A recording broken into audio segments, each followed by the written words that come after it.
YCP విముక్త ఆంధ్రప్రదేశ్ కార్యక్రమంలో భాగంగా జనసేన పార్టీ, టీడీపీ, బీజేపీ ఉమ్మడిగా కూటమిని ఏర్పాటు చేసుకొని రాష్ట్రంలో ఎన్నికలకి సిద్ధమవుతున్నాము. ఈ క్రమంలో నియోజకవర్గంలోని టౌను, అలాగే కోట, వాకాడు, చిలకూరు, చిట్టమూరు, గూడూరు మండల అధ్యక్షులతో ఈరోజు సమావేశం నిర్వహించడం జరిగింది.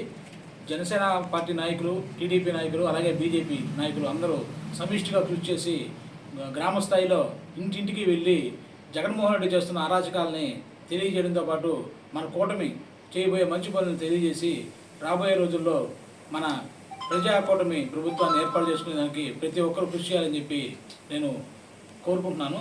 అలాగే 18 సంవత్సరాలు నిన్న ప్రతి ఒక్కరు ఓటు హక్కు నమోదు చేసుకోవాలి.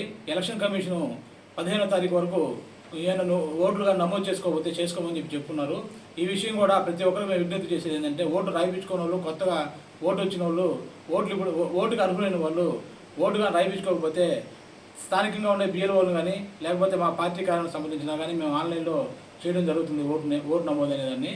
ఇంకొక విషయం, మన ఎలక్షన్ కమిషన్ ఇచ్చిన ఆదేశాల మేరకు ప్రభుత్వ ఉద్యోగులు అలాగే వాలంటీర్లు, జగనన్న వాలంటీర్లు కూడా ఎక్కడ ప్రచారాల్లో పాల్గొనకూడదు.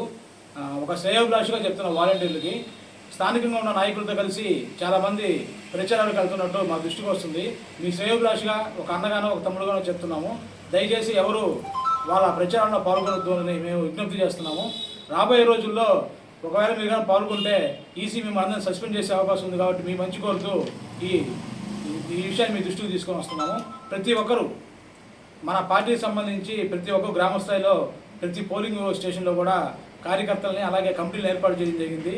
సమిష్టిగా కలిసి టీడీపీతోనూ అలాగే బీజేపీతోనూ నాయకులతో సమిష్టిగా కలిసి రేపు రాబోయే ఎన్నికల్లో గూడూరు నుంచి కూటమి అభ్యర్థి బాసిల్ సునీల్ కుమార్ గారిని అలాగే బీజేపీ అభ్యర్థి ఎంపీగా నిలబెట్టబోతున్నారు.